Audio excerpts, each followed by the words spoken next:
রাতের বেলায় বয়ান করে মাদ্রাসায় ঢুকলাম। রাত্র তখন 3টা বাজে। আমি মাদ্রাসায় ঢোকার পরে আমার মাদ্রাসার বিল্ডিং এর সামনে দিয়ে আমি একটু পায়চারি হাঁটাহাঁটি করি, এটা আমার অভ্যাস। দেখি ছাত্রদের কোনো সমস্যা আছে কিনা। হঠাৎ দেখি বিল্ডিং এর সামনে দিয়ে হাঁটতেছি, গুনগুন গুনগুন করে কান্নার আওয়াজ। রাত্র 3টা। আমার কলিজায় যেন আঘাত হানতেছে। আল্লাহ, ও মালিক, গভীর রাত, মানুষ ঘুমায়, পশু পাখিরা ঘুমায়, এই রাতে আবার কে কাঁদে? হাঁটতে হাঁটতে যখন মসজিদের দিকে আগাইলাম, দেখি মসজিদের কেসি গেট দিয়া সামনে থেকে কান্নার আওয়াজ আসতেছে।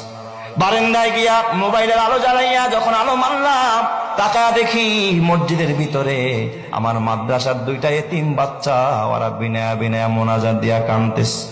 আমার মনটা অনেক খারাপ হয়ে গেল। হারে মালিক, একটার বয়স 10 বছর, আর একটার বয়স 7 কি 8 বছরের বাচ্চা রাতের বেলায় কাঁদতেছে তাহাজ্জুদের নামাজ পড়া। মনে চাইলো ভিতরে ঢুকে একটু আদর করি, কিন্তু চিন্তা করলাম আয় হায়, আমি ঢুকলে ওরা আর কাঁদবে না, আমলটা নষ্ট হয়ে যাবে।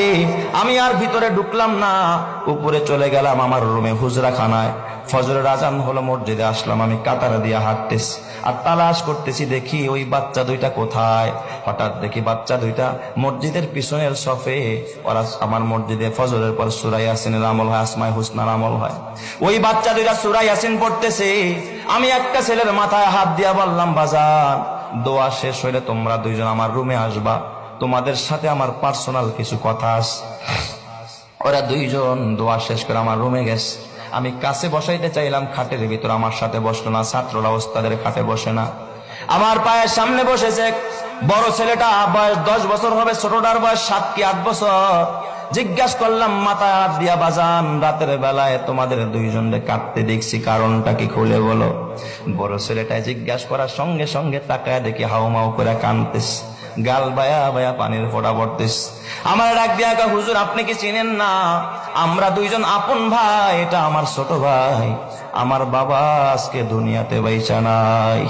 হুজুর আমরা 2জন এতিম, আমার মা, আমার ছোট্ট একটা বোন আছে, এই বোনটাকে নিয়ে একটা বস্তিতে ভাড়া থাকে।